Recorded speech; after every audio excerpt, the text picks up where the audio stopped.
Alright, hello and welcome back guys. I did a computer restart. I just finished the shaders and hopefully now it is going to run very smooth indeed, very quick.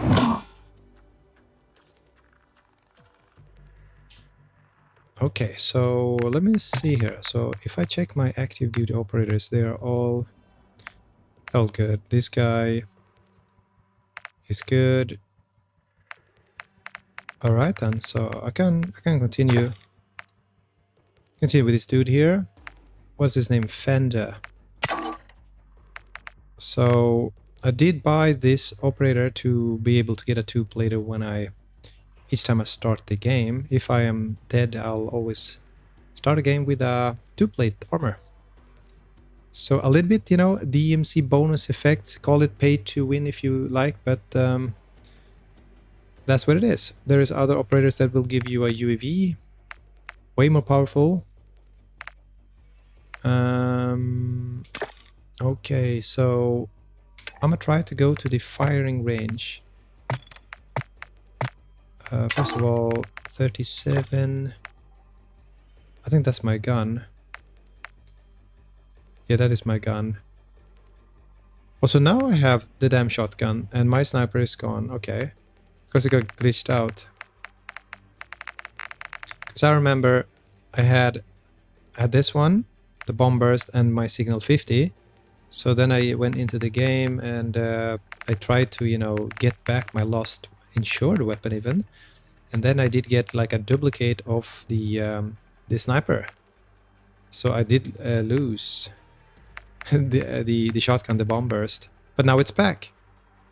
Because I never, I mean, it's back, it's good, but I guess my signal 50 is then on a cooldown. That's how it is. So anyways, I want to try the fire range a little bit. Yeah, it feels good. Because sometimes even the firing range feels a little bit laggy. So I think my computer should be running fast now.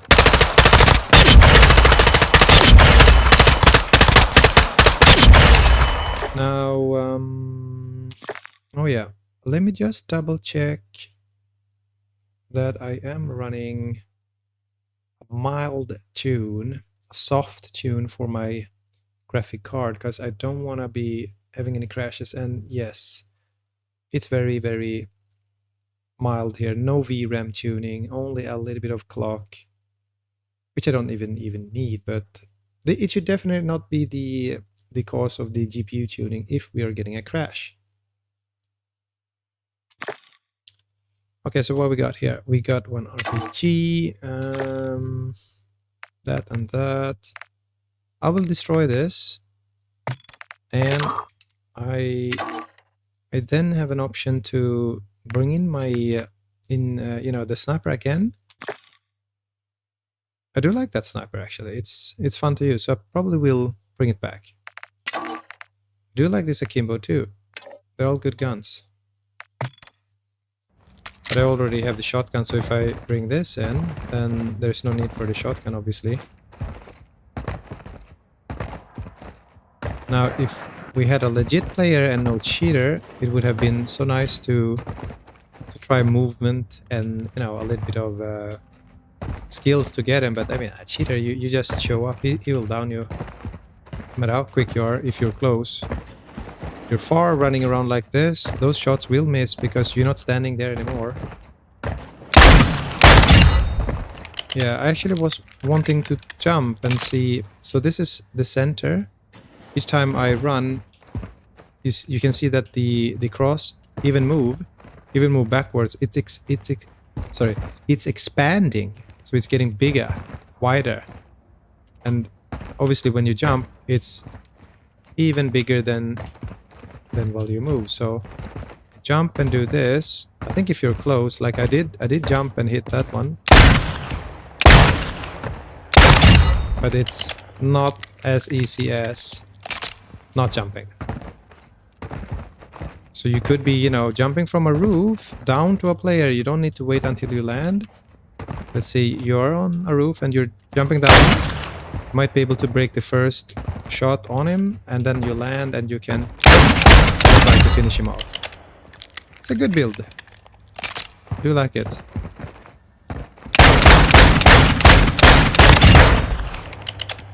Yeah.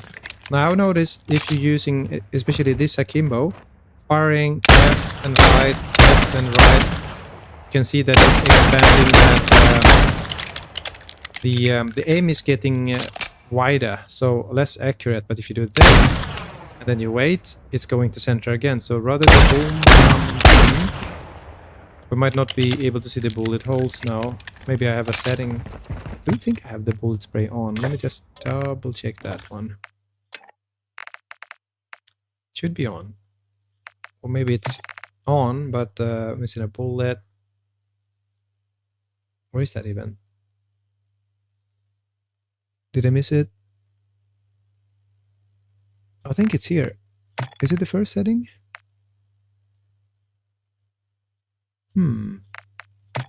Is it on quality? Let me see. Bullet spray somewhere. There, bullet impacts. It is on. Okay. I'll try one more time. Could it be that wall? I mean, what about here? There you go. That worked, but not here. The door worked. Okay, so the door is good. Yeah, so if I, do, let's say, that's the spread right there. Still good. That's like right on the chest of a player, right? But if you do, I say that is a little bit tighter than this one. A little bit tighter.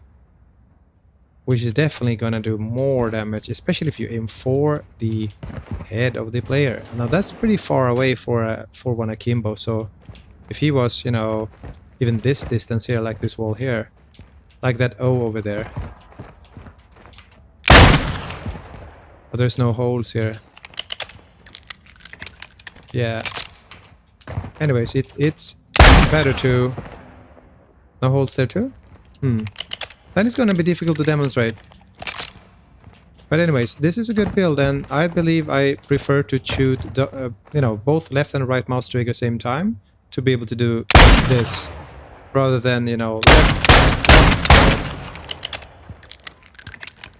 But I've seen players using a different akimbo that is fully automatic, then obviously or like semi-automatic.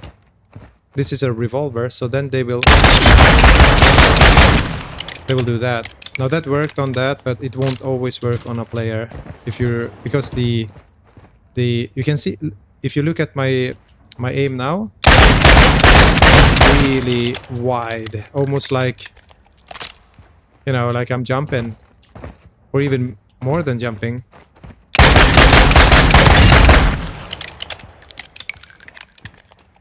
And you're wasting all your ammo too.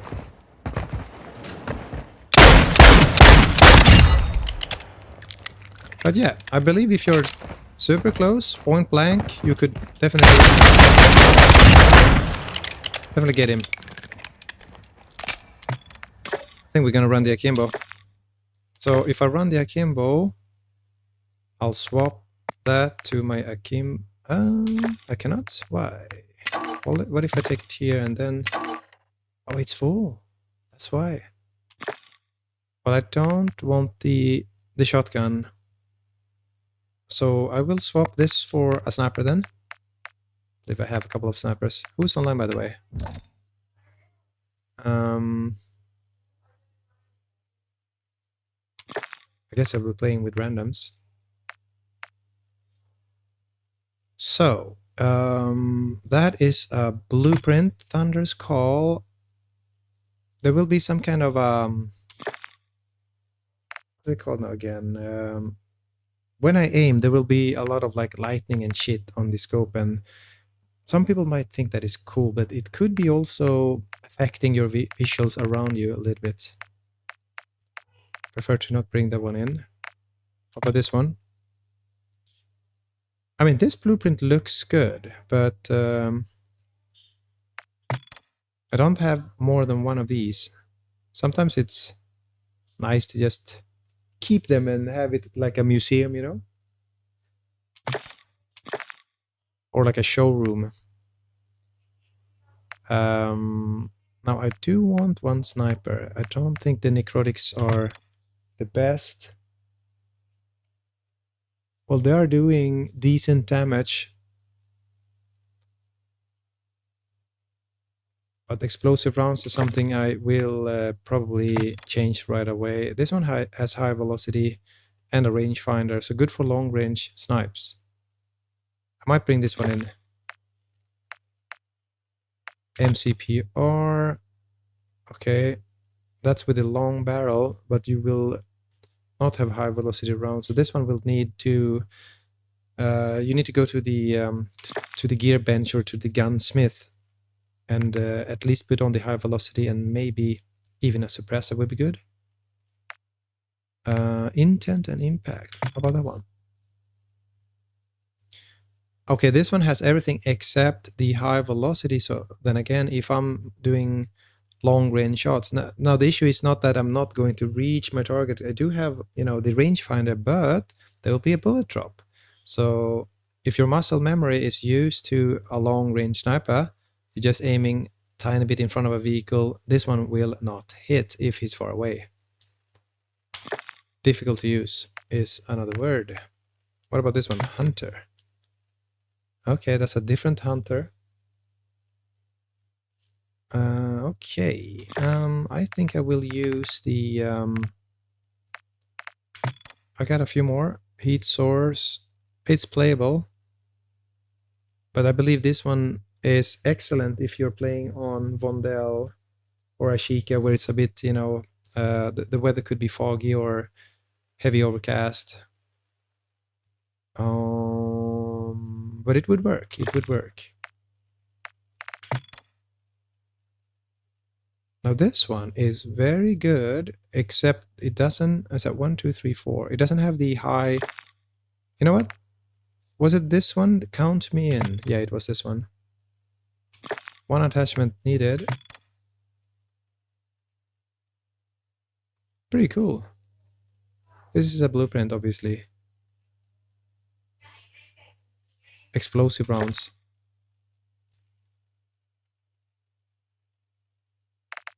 It was called Carrion. It's almost like carry on. Blood Rose. Now this one has all the range and only that optic. This one is definitely working. We got a winner. That was that Blood Rose. We have more. Then again, this one does not have the high velocity. What about... Oh, is that the same damn gun again? I believe this one we haven't checked. Okay. I usually get gold Victus from the Vondel map. This could have been one of those ones I picked up and I attached my own, you know, attachments here.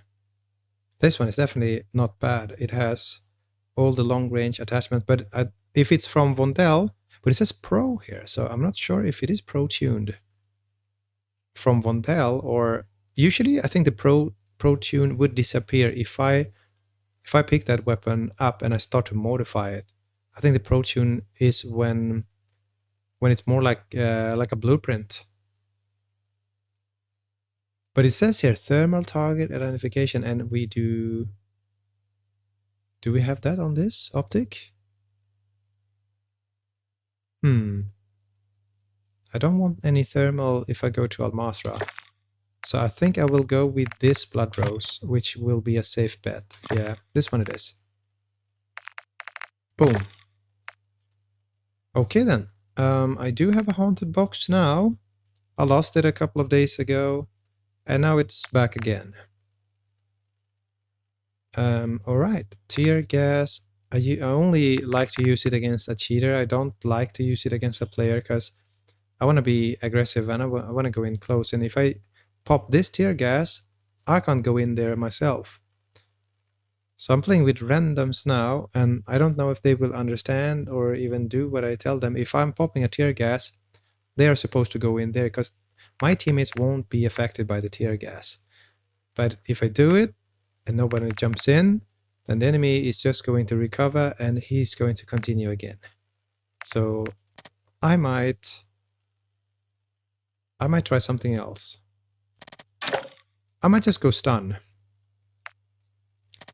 And then I might be able to maybe play a little bit with the knives. Because the akimbo, stun and knives, I think that is an excellent combination. You stun him and then you jump down. You get an angle from the side. He's dead.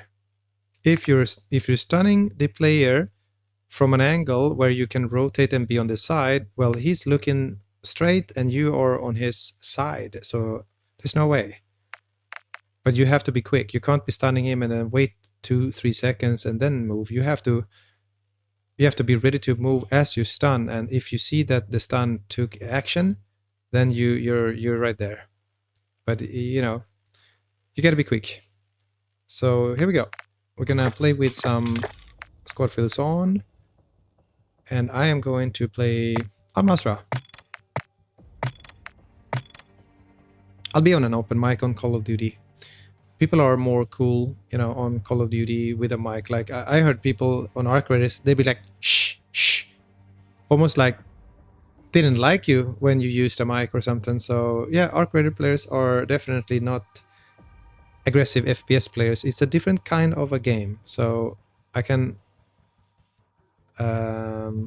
understand that that they don't, you know, like that kind of a playstyle with a microphone as well, giving these comms. Because giving out this voice comms in a way that you play like esport competitive, that might not fit that kind of an open world game. They might, you know, I don't know, maybe they're sitting on a sofa with a controller, enjoying, you know, that kind of a beautiful open world game, and they don't, you know, need to, oh, there's one enemy right behind you, I'm gonna stun him, I'm moving forward now. You know, that kind of comms might not work for an Arc Raider play, I don't know. But I did play with some randoms. They did use mics and it was not bad at all. We did some PvP on Stellamontis. I think it was one American guy. I think he did send a friend request. Or maybe I sent him one. I think I was playing with a with a Romanian, I meant, not a Roman. So a Romanian player, and he did add him the first game, and then I just told that other American that, oh, maybe I should send a friend request, and then the other guy said, yeah, the Romanian guy, he did it already. Kind of remember that. I felt like he was definitely not a sweat, but he had a high game IQ and very extremely good comms.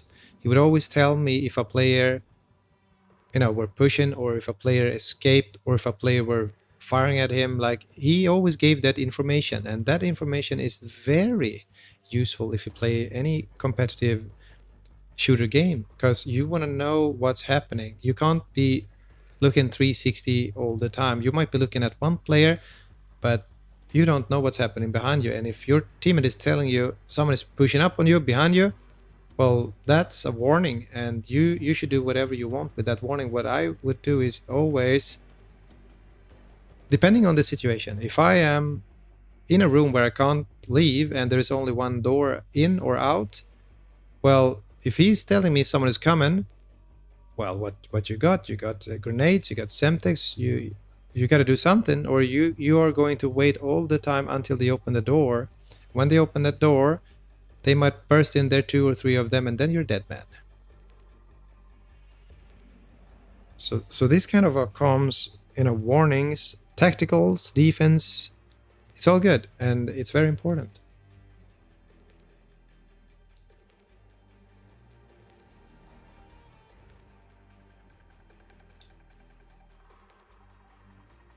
Now, I'm not going to say that you have to speak all the time, you know, giving callouts and comms, but in some scenarios, there are players that play extremely good without the comms. Like, because they're just high skilled players and they have a very good game IQ. They could just, you know, give a little red ping, or they don't even need to, because they know what they're doing. They know that we are attacking a house, and all three of us. Comimos ahí entre amigos.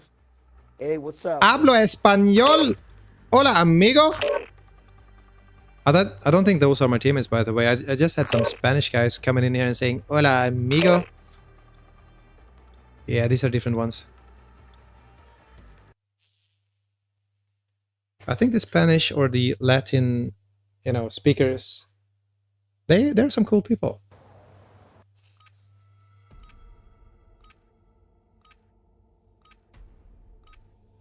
And actually, I believe it's pretty safe to say I never ran into one Spanish-speaking cheater yet.